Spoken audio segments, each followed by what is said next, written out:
Hello student, आज हम कक्षा 10वीं विषय गणित में अध्याय 3 दो चर वाले रैखिक समीकरण के अंतर्गत प्रश्नावली 3.6 में प्रश्न पहला के कुछ प्रश्नों को हल करेंगे, जिसमें प्रश्न दिया गया है निम्न समीकरणों के युग्मों को रैखिक समीकरण के युग्म में बदलकर हल कीजिए। इसमें पहला प्रश्न है 1/2x धन 1/3y बराबर 2 एवं 1/3x धन 1/2y बराबर 13/6। अब यहाँ माना कि 1/x बराबर p व 1/y बराबर q।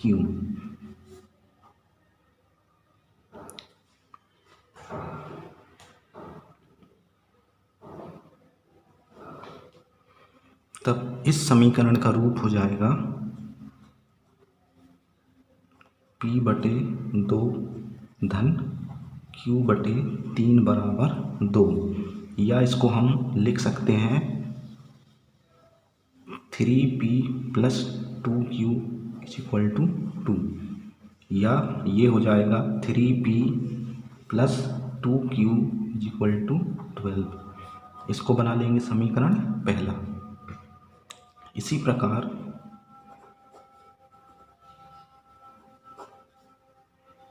इसका रूप हो जाएगा p/3 धन q/2 बराबर 13/6। इसको हम 2p + 3q भी लिख पाएंगे बराबर 13/6, या इसका रूप हो जाएगा 2p + 3q = 13/6 गुणित 6, या ये हो जाएगा 2p + 3q बराबर 13। इसको बना लेंगे हम समीकरण दूसरा। अब समीकरण 1 और समीकरण 2 रैखिक समीकरण युग्म के रूप में बन गए हैं। अब इनको हम बीजगणितीय विधियों के द्वारा हल कर सकते हैं, जिसमें विलोपन विधि है, प्रतिस्थापन विधि है, वज्र गुणनखंड विधि है। तो यहाँ पे हम विलोपन विधि से निकाल कर देखेंगे कि क्या इसका मान आएगा।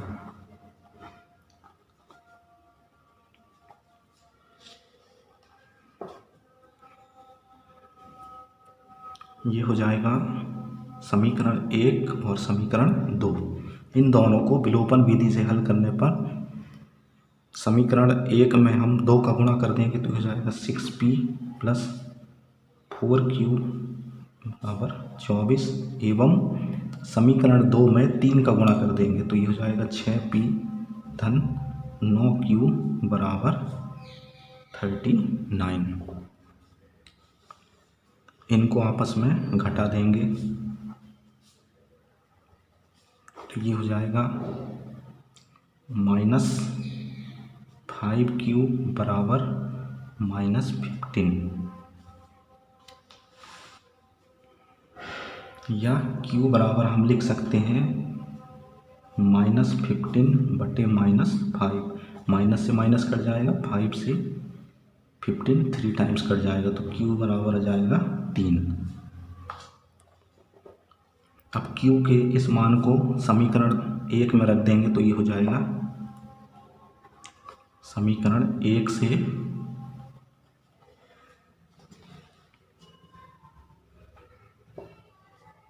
3p + 2q का मान है 3 = 12।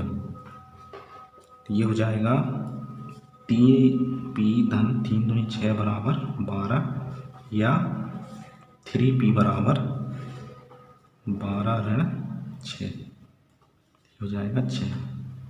3p = 6, इसलिए p = 6/3, मतलब ये हो जाएगा 2। p का मान हो जाएगा 2।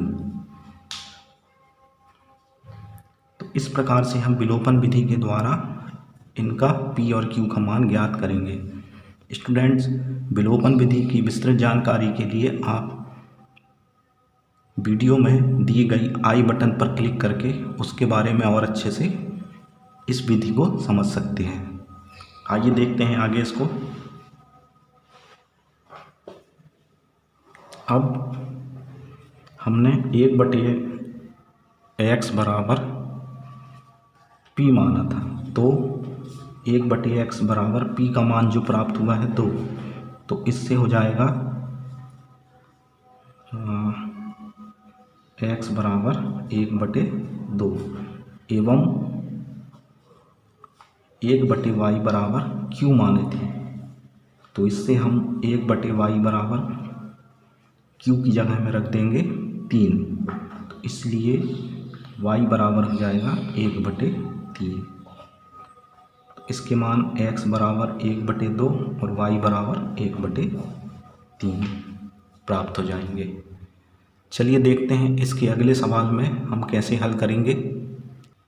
आइए देखते हैं अगले प्रश्न में। इसमें दिया गया है 2/करनी x धन 3/करनी y बराबर 2 और 4/करनी x ऋण 9/करनी y बराबर ऋण 1। यहाँ पे हम देखते हैं 1/करनी x बराबर p व 1/करनी y बराबर q, ये हम मान लेते हैं।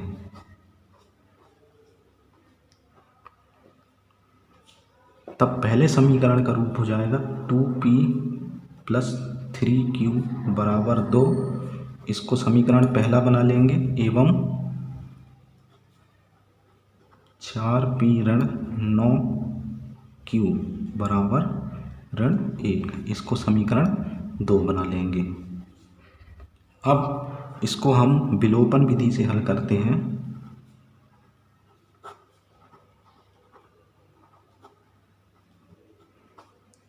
स्टूडेंट्स, विलोपन विधि से हल करने पर जो मान प्राप्त होगा वो हम p और q के रूप में मैं इस प्रश्न में सीधे लिख रहा हूँ। इसकी विधि आप इसके पहले वाले सवाल में समझ सके हैं।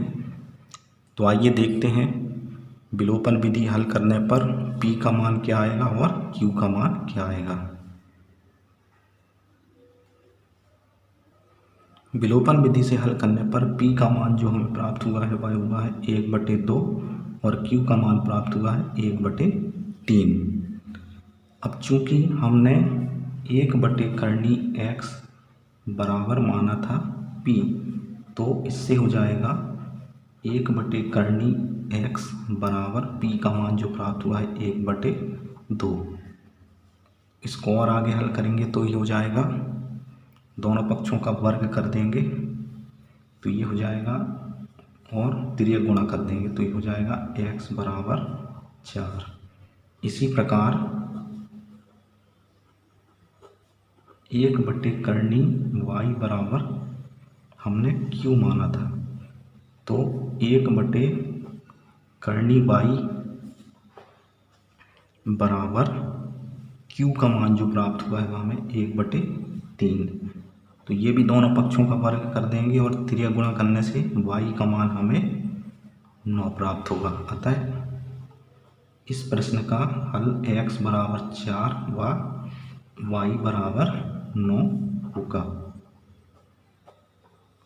आइए देखते हैं अगले प्रश्न में हम कैसे x और y का मान प्राप्त करेंगे। अगला प्रश्न हमें दिया गया है 4/x धन 3y बराबर 14 एवं 3/x ऋण 4y बराबर 23। आइए देखते हैं इसको कैसे हल करेंगे। यहाँ पे हम 1/x बराबर p व y बराबर q मान लेते हैं, तो इसका रूप हो जाएगा 4p धन 3q बराबर 14। इसको बना लेंगे समीकरण पहला और इसका हो जाएगा 3p ऋण 4q बराबर 23, ये हो जाएगा समीकरण दूसरा। अब इसको भी हम विलोपन विधि से p और q के मान ज्ञात करेंगे।